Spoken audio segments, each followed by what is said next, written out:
Are we ready here? Phoenix, Yeah, can you hear me? for I sure. can. Okay. All right. So hi everyone. I'm Katie. I hope you're doing great today. I feel like it's been a very long week.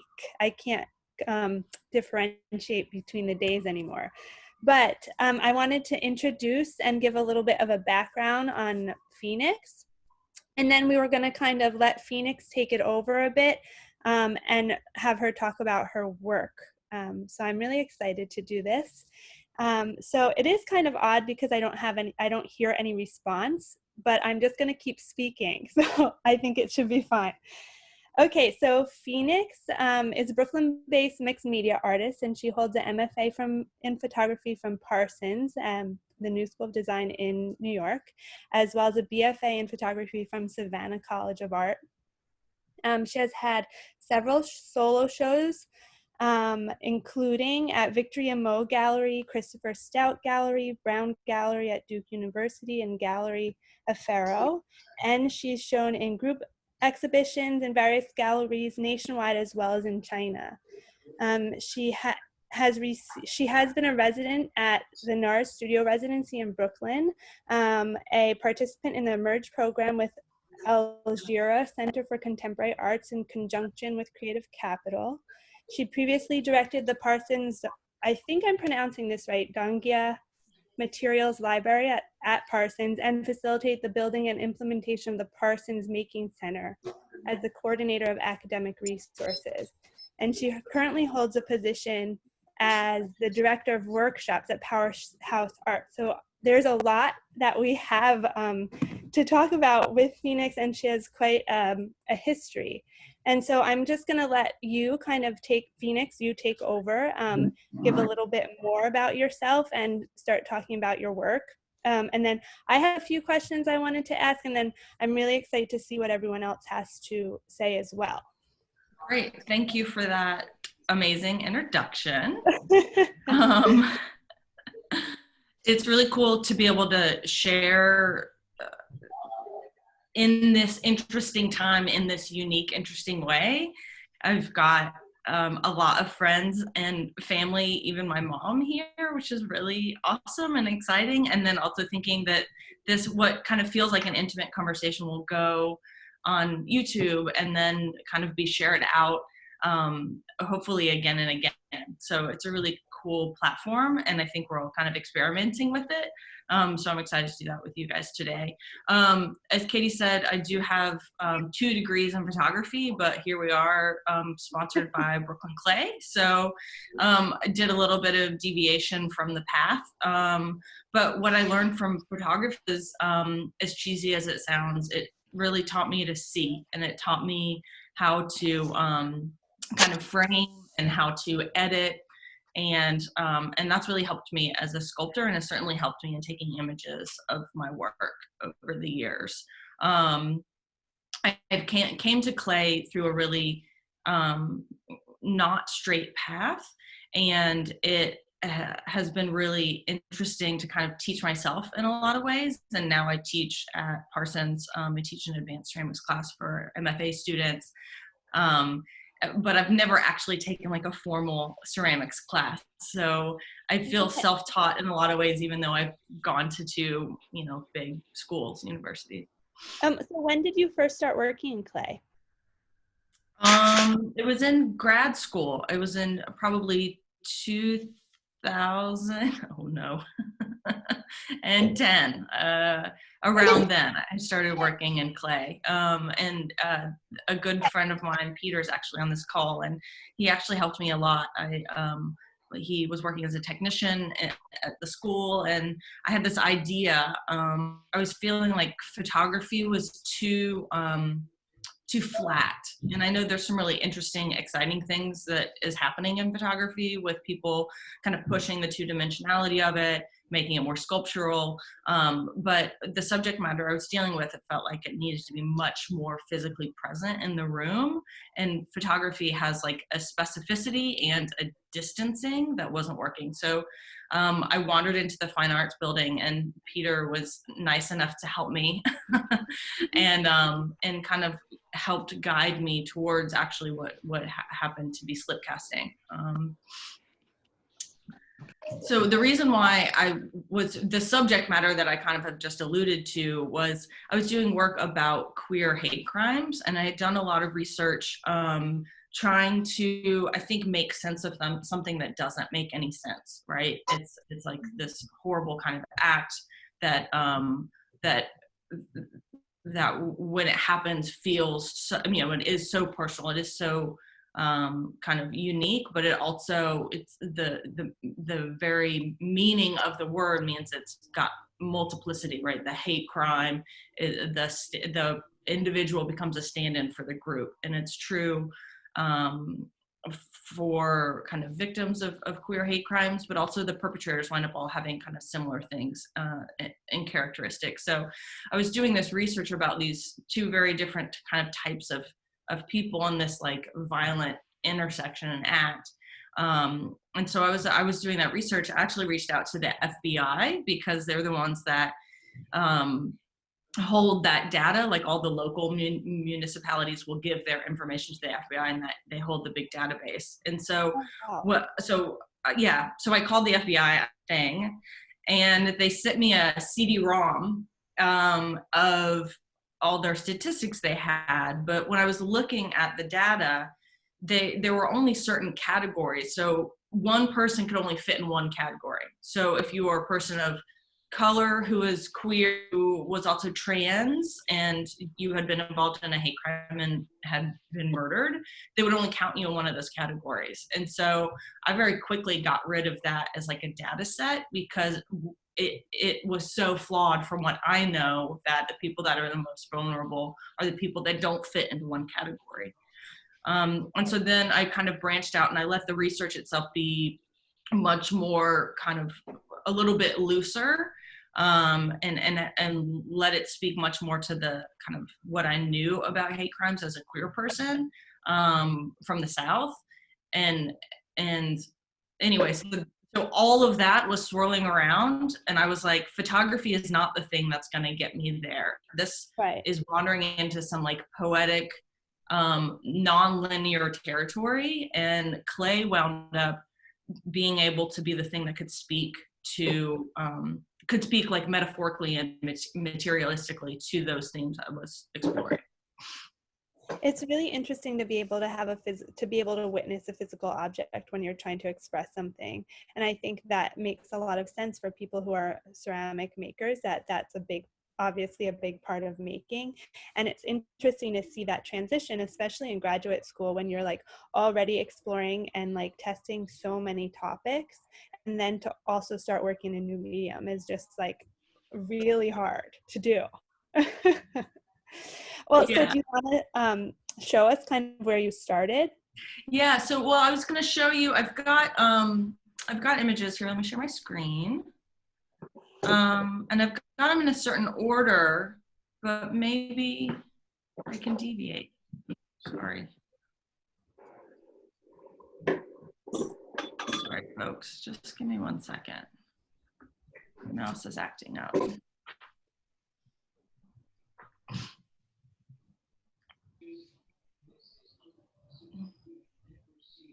Okay, great.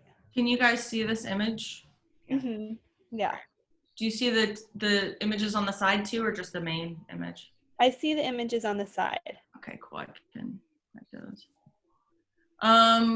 So I'm going to go in a different order because that's more organic to what we were, how we started.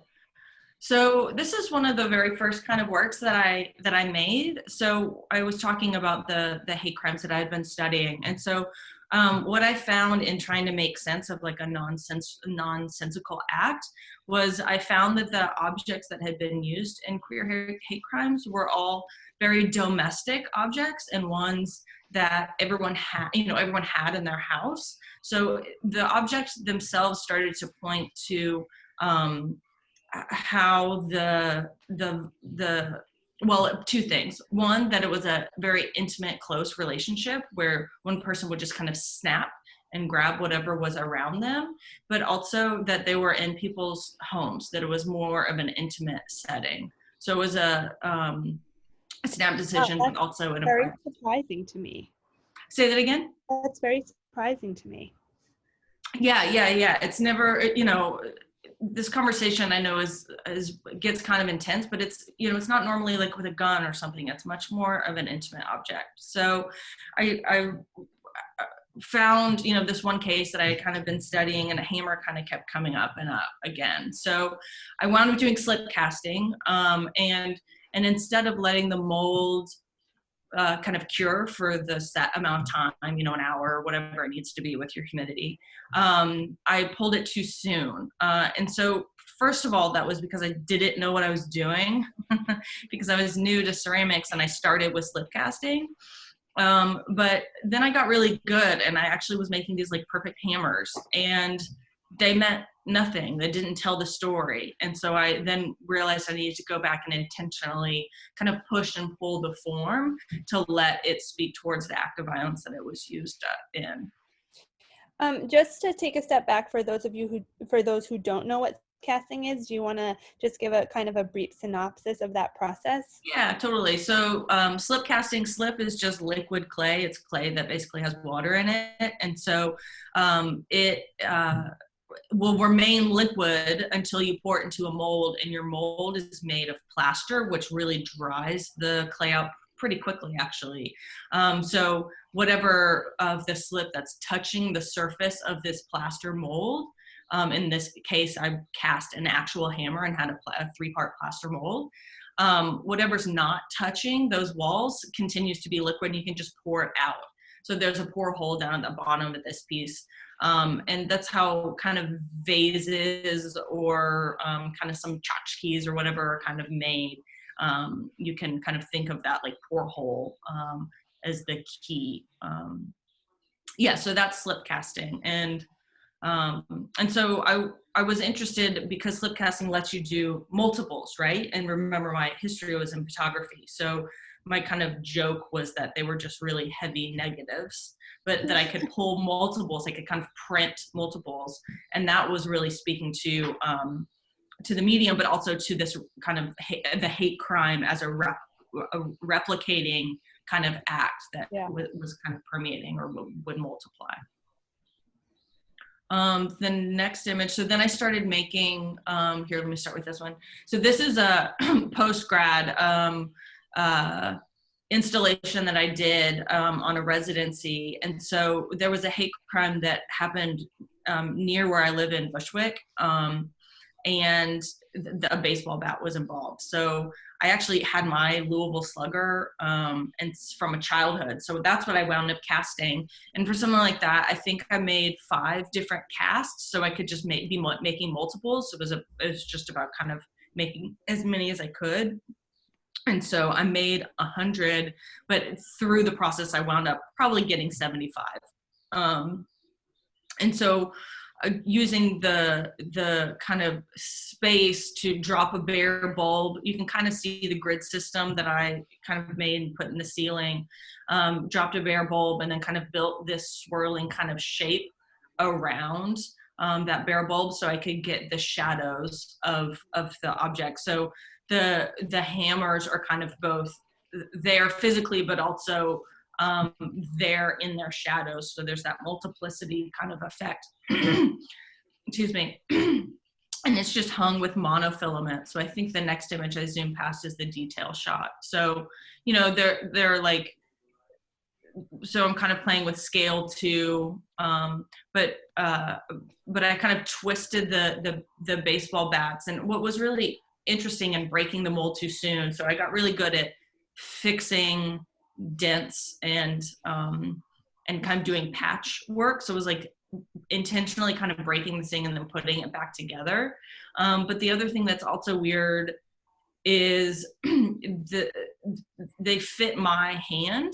because clay, it like holds the shape that it's been given. And so on some, I don't know if you can see my cursor, but like on this image here, like that probably is the exact perfect kind of curve of of my hand, where I kind of would chop it almost and like dent into it. So it was kind of weird making these where it was like my hand was kind of enacting this act of violence, Right. trying to kind of explore that idea.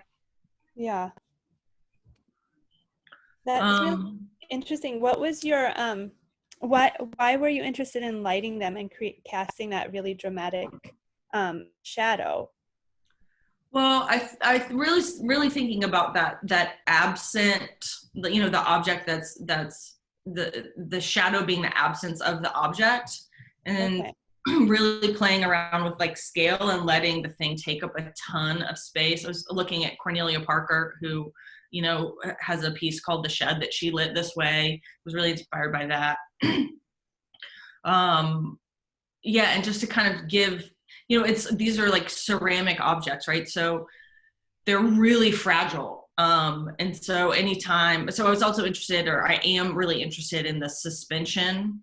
And so suspension also, as a physical thing, but also suspending time, suspending life, like suspension as a metaphor, is another thing that kind of led me to this type of installation. Yeah, that makes a lot of sense. It is interesting when you want a person or an artist starts to go from having a ceramic object as one singular object and then starting to use it as installation. And I always find that that's a really challenging part of the medium, especially just because you're hanging for practical purposes, like when you're thinking about this piece, you have to decide from the beginning how everything is going to be structurally hung, and because I guess you don't have to, but it's easier if you decide earlier in the process rather than later, so that you know how you're making it, if you're putting holes in something, if you need to make a cleat or something. And so when you start to assemble ceramic, it really requires a lot of forethought for planning. Totally. Let me jump to another piece, because there's one that's like gonna speak really well to that. It's really just the next image I had. So this piece I did in 2017, and it is okay, what is it? It's 16 feet long. So imagine there's like a person staying there for scale, because it actually is really long. So it's 16 feet long by 6 feet tall by 5 feet wide about. And so it's all slip cast. And so I remade the fence where Matthew Shepard was left, which was this really pivotal hate crime in our national kind of culture, but also happened the year I graduated high school. And that was also the same year I came out. So this kind of scene was always a part was of course our national conversation, but had always been very personal kind of to me, and symbolized like coming out meant danger. And so I wanted to, the 20th anniversary of his passing was kind of coming up. So I'd been thinking about that, which also marked like 20 years of me being out. And then I also, there's not a memorial there on the site. It's where it happened in Laramie, Wyoming, was actually like someone's farmland. And so after about 10 years, he was like, you guys, I like need my farmland back. So they actually moved the fence. It's not even there anymore. And I just really? yeah. And so I've been thinking about how there's not, there aren't queer memorials. And so I kind of wanted to make one. So I think it's it's 14. It's 14 individual kind of pieces, like logs, but each one is made up of 3 or 4 2-foot sections. So I had to do a lot of pre-planning to like how they were going to interlock together. And then how it was all going to bolt together. So this here, you can see kind of in the shadow on that upright one, the bolt that's there. So I actually went upstate. First of all, I had to like find where you get fence logs in New York City, which was like challenge number one. And it turns out it's on eBay. And drove upstate and like loaded up the car. And then I actually notched the, so I actually made kind of the elements of the fence and then slip cast those in. Oh, interesting. Okay. Yeah, it was like 3 or 5 part molds, kind of depending on like the notching. And then I just made a ton of each piece, and it kind of had like an interlocking structure on the inside. So there'd be like a little bit of a male part, so it would kind of stick out, and then a female part, so it would sit back into itself. And then I wound up using resin, kind of glue, and like a very light acrylic wash in parts where the joins were. So the one thing that really came to mind that is obviously a theme through your work is using porcelain.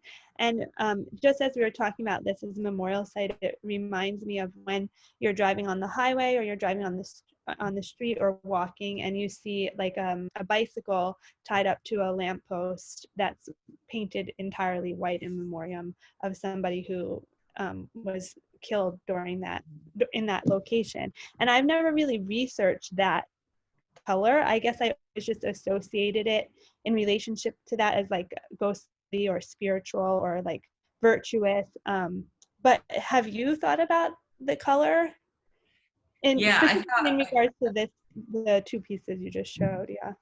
Yeah, and that's a huge theme. I struggled a lot in adding a covering. Like I felt like when I was kind of reckoning with the fact that I was using white, because at first it was like that's just what it is, and then I was like, okay, well maybe I'll add some glaze, like, and so I started experimenting with that, and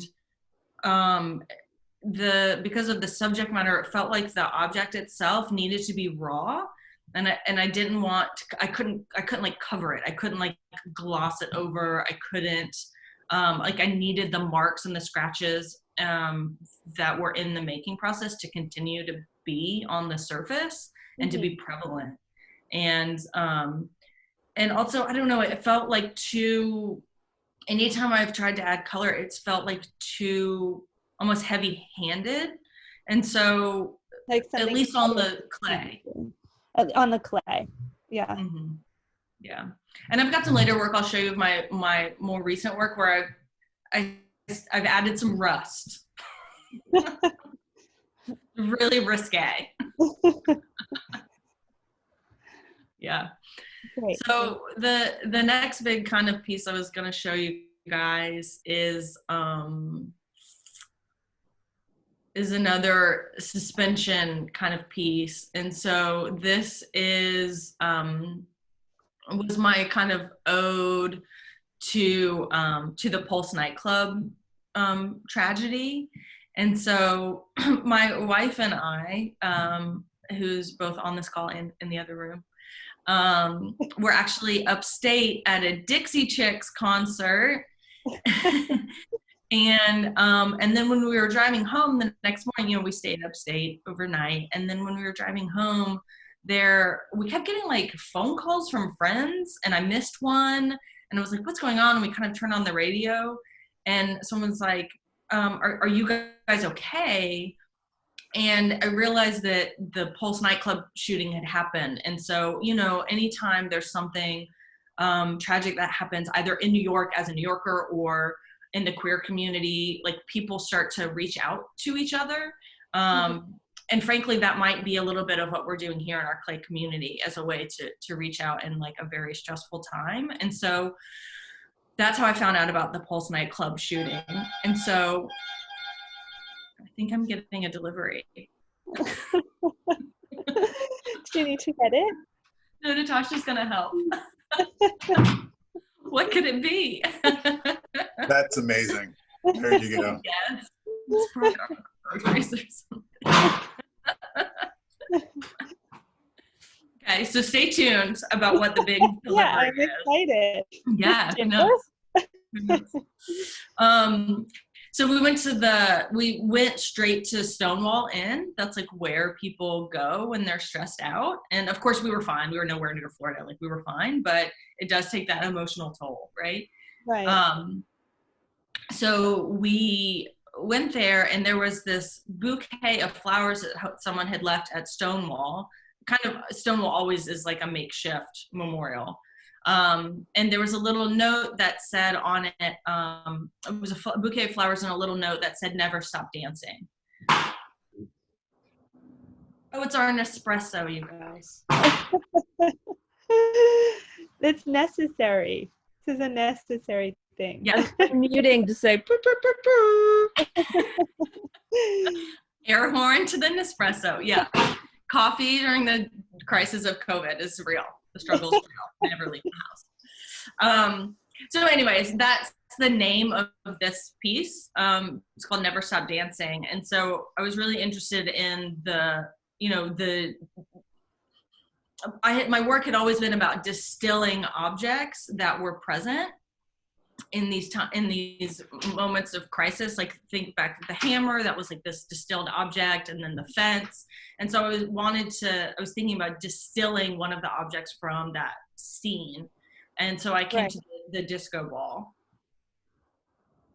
And so that's just one of them, kind of close up. So it's a smaller one you can see. But in talking about the disco ball, so I'm muting it.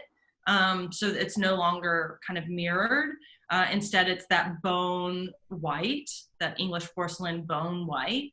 So it can't kind of reflect back to you anymore. And so in that way, it kind of becomes a moon, or in the way that I hung it, like a star in this kind of celestial shape. Yeah. And so how many are there? Are there one for each victim? Yeah, there's 49, so there's one for each victim. And this was at Victoria Mo Gallery when they were in Bushwick. Now they're in Chelsea. So, and thinking logistically a little bit too, since we're all ceramicists. So I had, there are 4 different shapes, sizes. It's a disco ball, so I just bought 4 different sizes. So I had several molds of each size in order to get to, the number I needed and the time I needed it. And some of them were so big, the really large ones are like those really big disco balls, and I literally broke the mold because I had to put 10 gallons of slip into one, and it cracked. The mold itself cracked. It couldn't hold that weight. I had to like reinforce my molds with fiberglass. It was like a little bit crazy on those big ones, and I didn't get very many. They were really challenging to do. So when you were making this, just logistically, where were you? So I was at Parsons, where I teach, because they have really big, they had the big kilns, so I could load those up. Okay. Yeah, so it was perfect. And then just going back to that small detail shot, so you can see like my pour spout actually was where this little metal piece is. So I again used, once I fired them, I used resin, kind of like a white resin, almost sculpting paste, and then made these metal hooks so they fit down in it, and then sealed it up. And then, I had something to hang the monofilament off of. Okay, yeah, that makes sense. Yeah.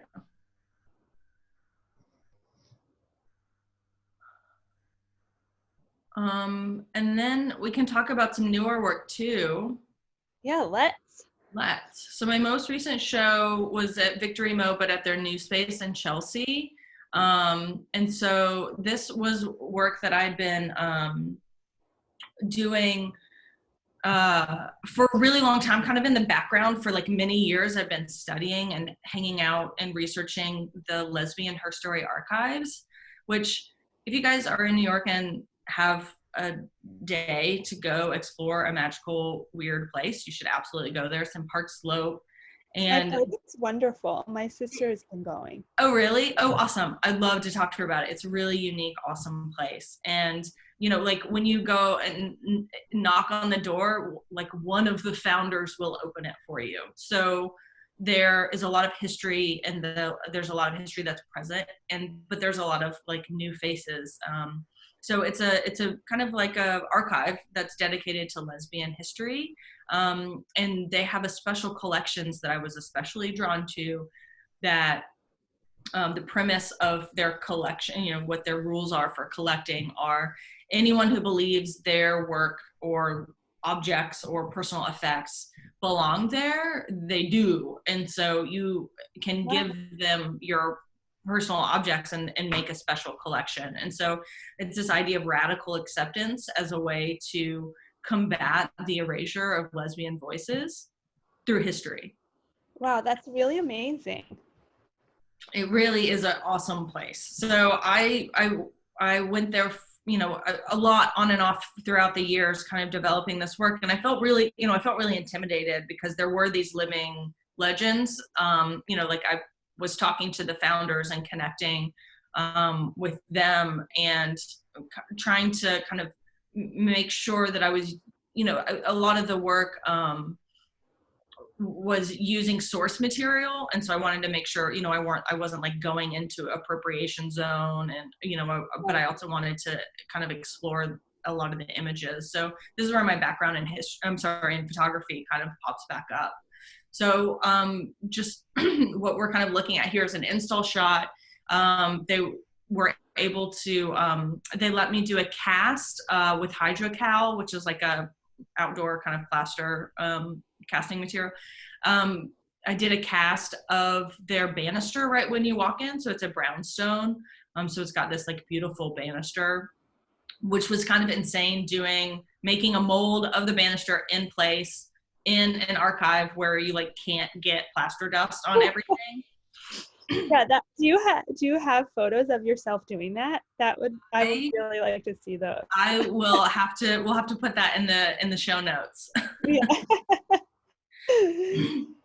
And my good friend Max Garrett and my amazing wife Natasha Sveth helped do it. We did it over Thanksgiving break because they were going to be closed anyways. And so they, you know, they gave us a key and let us do it. But I can't believe I'm telling you guys this. I forgot to buy the thickener. Like we use an Umu like product, like a Mold Max kind of product to cast it. But I forgot to buy the thickener. And so in the last minute, Max had this brilliant idea because we needed like chunky something to add to this goop we were like putting everywhere. And so he at the last minute went and bought clumping cat litter. And that is how we were able to save the mold. That's brilliant though. So when you like open the mold back up, it was like we had to like cut through the little pebbles of like cat litter. Oh my God, that's amazing. Yeah. So pro tip, when in doubt, get clumping cat litter from the bodega. Anyways, so that was one piece that was really special to me. The other piece that I made while I was in BKLYN CLAY is this box of the banker boxes that these special collections were kept in. I was really interested in, I am continue to be really interested in this idea of the banker box as like a container and a protector. And so I wanted to kind of remake these objects that I've been like kind of rifling through and been so drawn to these objects inside of them. So I was interested in that object that's almost like there just for logistics, but it you know, had been opened by the people that were interested in it. And then the banker box is just like such an iconic form. Like it's the most simplest form that you could have for a box, but it actually is relevant to so many people, and it's like perfectly stackable, can stack like 13 boxes high and like can hold a good amount of weight. And so it's just interesting that that's the choice, because they're just made out of cardboard to like keep these collections in and keep these like memento items in, and they're just like they can break down at any point essentially, you know. And it's interesting that people keep important things in them. Yeah, absolutely. And it's also, it's like everyone knows that object. It's like not a special kind of thing. But yeah, it's holding these people's like life stories.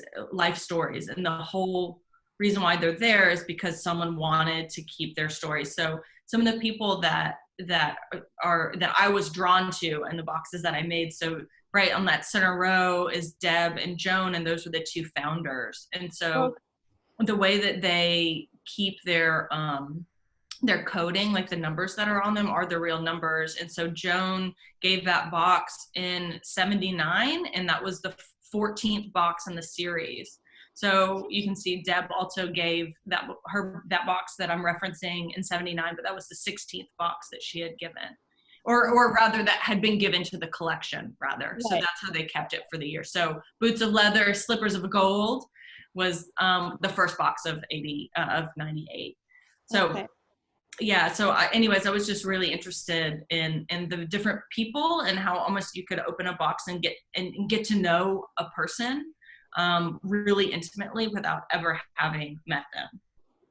And so can anyone go through these collections, or do you have to be a member, or how does that work? Anyone can go and visit. It's an archive. If you wanted to do like full research, I would recommend reaching out first. And if there's a certain box that you want, some is in deep storage, so you just like call ahead or organize ahead. And then they'll pull it from deep storage, but they have a lot there. It's like an old brownstone, so it's like basically like a bedroom and a closet that's just full of these boxes. Oh wow. So I wanted to also call out one person, Marge McDonald, who is in the back there. Her story really spoke to me. She was a poet, but didn't ever really share her work because she couldn't be out to her family. And so she never came out until in her will, she asked that her poetry be given to the Lesbian Her Story Archive. So in effect, she came out through her will. And her family in Ohio was very angry and tried to destroy her boxes of her poetry. And so Joan and Deb got a phone call from a lawyer in Ohio who just happened to be the lawyer that that was kind of overseeing her will. And they got a phone call and they drove to Ohio to save her papers. And so that's how they were able to be there for you to see if you want to. Really beautiful, really cool typed poetry actually in these little books. So, and then the other one I'll call out is the Big Apple Corps, which is the marching band that my wife and I are actually in. It's a big gay marching band. Really? What do you play? I'm relearning the trumpet after 20 years. Oh, wow. That's really cool. And Natasha's in the color guard. She's the visual interpretation of music.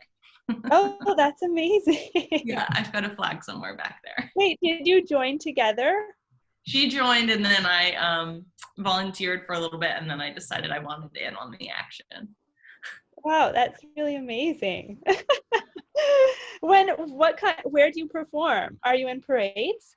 Every Pride parade from here to DC. Wow, what a schedule. We'll have to put those in the show notes too. But who knows what's going to happen with our parades this year? I know. Yeah. I'll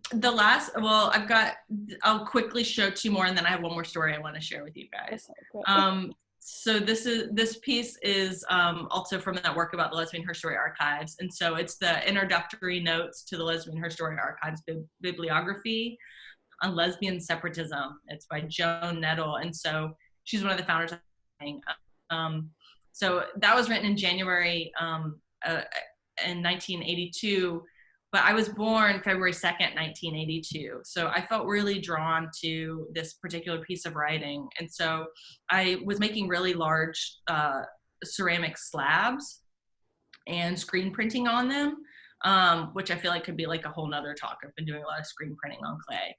And then just cut them into strips and kind of bent them into this banner shape and wove them. So it's a hung piece. Oh, wow. So how large, what's the scale? Oh, I think from here to here is probably 2 feet. And I think, it's kind of long. So I think it's probably 50 inches, maybe. Oh, He wow. said It's it much probably bigger is. than I thought. Yeah. It's pretty big, actually. I know, I feel like I need like a quarter for a scale or something. And then Joan, this is a screen print. I was looking through these photos and like randomly, and I found this photo and I said, oh my God, that's Joan. I recognized her in this random photo. And I, of course, had been reading her writings, but she lives in Australia and I've spoken with her, but I'd never seen her before. So if anyone here is from New York, this is Jacob Riis Beach, which I didn't know, which I know is like the queer beach now, but I didn't know was the queer beach when this photo was taken. Oh, I didn't know I didn't know about its history. Yeah, it's been since like the 60s, it's been the queer beach. And she has a beautiful poem she's written about it too, actually. So I went to Jacob Riis. I took canvas with me, or cotton, I guess, sheeting. And I went to Jacob Riis Beach, and now there's a really big kind of fence that's pretty rusty. And so I tied this cotton sheeting up and left it for a couple weeks, and then went back and made sure it was still there, and it was, and cut them down so the sheet was in rust dyed, and then screen printed this image over top of it with her permission. Oh, it's beautiful. Yeah. And then the last kind of story I want to tell you guys is about the wooden piece there that says, never underestimate the power of the dike. So this image, so it's screen printed. This is 4 by 8 feet. So it's a full sheet of maple. It's like veneer plywood. So it's really thin paper almost. And you can see the little circles I made metal brackets and then used magnets to hang it. So it's kind of floating off the wall, but it's like wood. So it's strong, but it's paper thin. So it's got that fragility. And so that image, and it's a really large screen print, which was, I got to work with a master printer named Luther Davis and his team to help me do that. And that was the hero image for the show. That's what, was kind of like on Facebook and was around. And so I, out of the blue on Facebook, got a message from a woman who said, that's my wife. And that's me standing next to her. And that was at Boston Pride in '84. Oh, And her wife had passed away about 3 years ago. And so she was so moved that this image that she had donated to the archives somehow magically, 30 years later showed up in her Facebook feed. That's so bizarre. Yeah, it was so cool. So she flew here to the show. It was the 50th year for Stonewall. The show was up. So she came in town like the week before Pride, and we walked through the show, and she showed me all the photos from that day. I got to see the photos in color, which I'd never seen. And we just spent a lovely day together, getting to kind of know each other through this photo that wound up on her Facebook feed. Wow, that excuse me, that's an incredible story. It is interesting. Like, I wonder if you could trace that chain, like how it got to her, and just to understand, or like, was it algorithms that just knew that it was her? I'd have to ask her, if someone intentionally showed it to her or not. I mean, she, you could imagine how you would like feel. And so her partner had made all these really fun shirts and would always make these really fun shirts. And so she showed me some photos of some other shirts that she had like letter pressed or whatever. So anyways, I just wanted to share that story. It's not super ceramic focused, obviously, but no, that's wonderful. This has been such a great conversation. I feel like it's really important to be able to see like the varieties and ways that clay can be used, because a lot of times people are just exposed to pottery. And just to be able to see it with other disciplines is, I think, super important. Your work's very thoughtful and beautiful, and like the history behind each idea and way of making it is really incredible. I Thank thank you. you. Thanks for having this conversation. I don't know if we wanted to see if anyone has any questions. People are more than welcome now at this point to like tune in and unmute your camera and your microphone or whatever you think. I have a question. Hi. Hi. Hi, Phoenix. Hi, Erin. So forgive me because I also got a delivery during this. So if you discussed this, I totally missed it and I apologize. But I have seen your work in person, but I actually have never seen your work photographed. And it seems like, especially a lot of your earlier work that you were showing in this, it seems like not only is your ceramic work that artwork, but the photos themselves are artwork as well. And I'm wondering if that's intentional when you do that kind of thing, or if it's just if you took those photos, or you know. Yeah, thank you for asking. Yeah, so that photography degree definitely comes in handy. But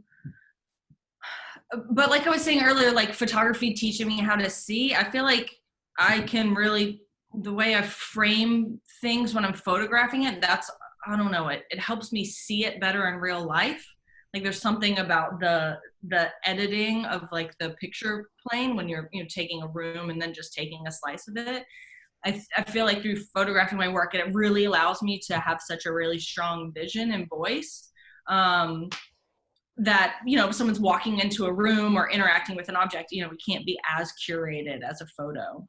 So that's one thing that with the Lesbian Her Story Archive show that I did more recently, I really liked being able to like bring more photos back into it to add a little bit of context, because the clay itself, it kind of can't tell its own story unless I'm there kind of doing it for with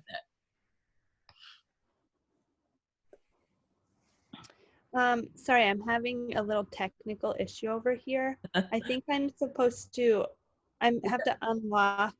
It's okay. I can just ask a question. I wanted to, Phoenix, you use like so many, for that show that you had last fall, you use so many disciplines, and you use slip casting and silk screening, and there were textiles.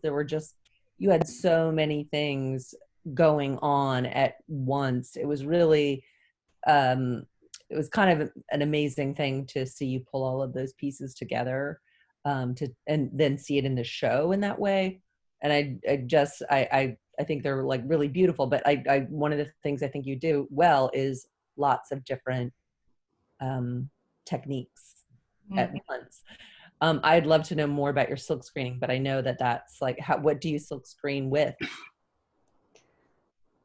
Thank you for saying that.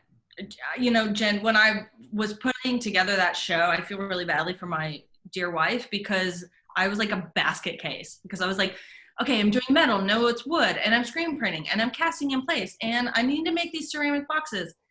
And I'm going to learn weaving too. I didn't even talk about weaving. That's like my new thing too. And I was actually drawn to fabric because it doesn't break. Ceramic breaks, driving me nuts. So for that show, when it all finally got pulled together, I felt a huge kind of sigh of relief, because I you don't know if it's gonna get pulled together until it is opening night almost, and you see people reacting to it. So, and then for the screen printing on clay, I actually just partnered with Powerhouse Arts, where I work, and Kingsland Printing, which is here in Greenpoint. And we did a very small screen printing class. We just had 8 people in the class because it was so experimental. But it was really amazing to work with Sarah at Kingsland to like make screens and be screen printing on clay. And we've been playing around with direct printing, which I have been doing some.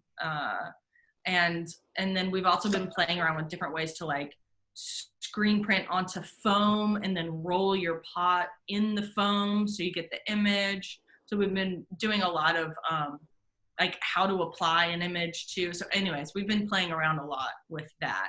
And I've been playing around with it for this show because I was finding these archival images. And so I was interested not in like just printing them on paper, but having them on like that clay surface that has all the metaphor of the materiality and the fragility and the way the image, like you're like printing on something that's wet, so you can get pools and very interesting kind of painterly qualities. Yeah, it was so beautiful. I really hope you'll teach a class at BKLYN Clay on do it. Instagram one of these days. Let's do it. Yeah, I was really impressed. Cool, thanks. I have a question, Phoenix. I have a question. Oh, sorry. you go ahead. Laura, you go ahead. So I liked how you talked about the kitty litter, and it made me think about how we poured 5 pounds of porcelain on the floor.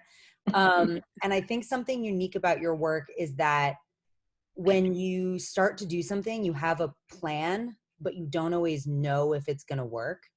And I think that one, I don't think it's like unique to ceramics, but I think it is not, I don't know. I think that one thing is like people don't often do that in ceramics because they have so little time and everything takes so long and you have to wait for the different steps to work. And so like people have such like a fine-tuned plan that they're like, this is exactly what I'm going to do. And here are all the tests that I've done.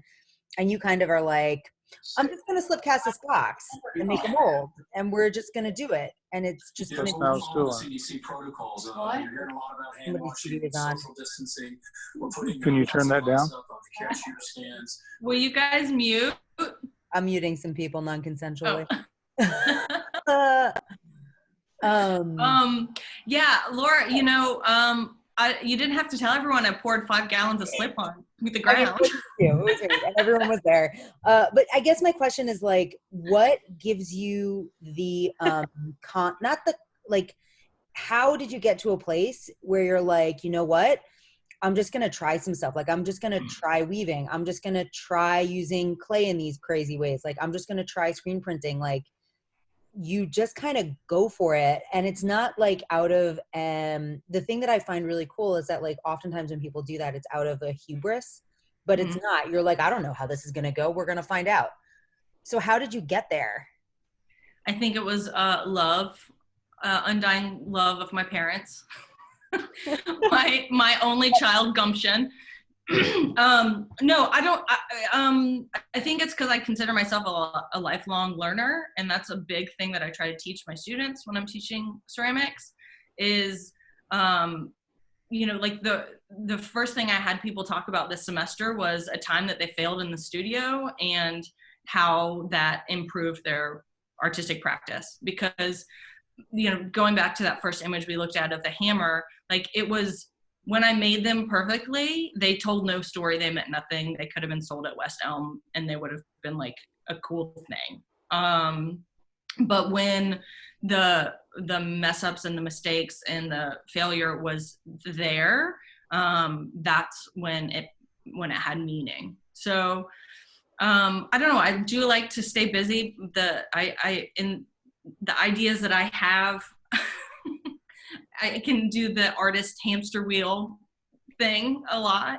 But ultimately, I just have to kind of jump into action, or else I do drive myself crazy with all the different ideas that I have.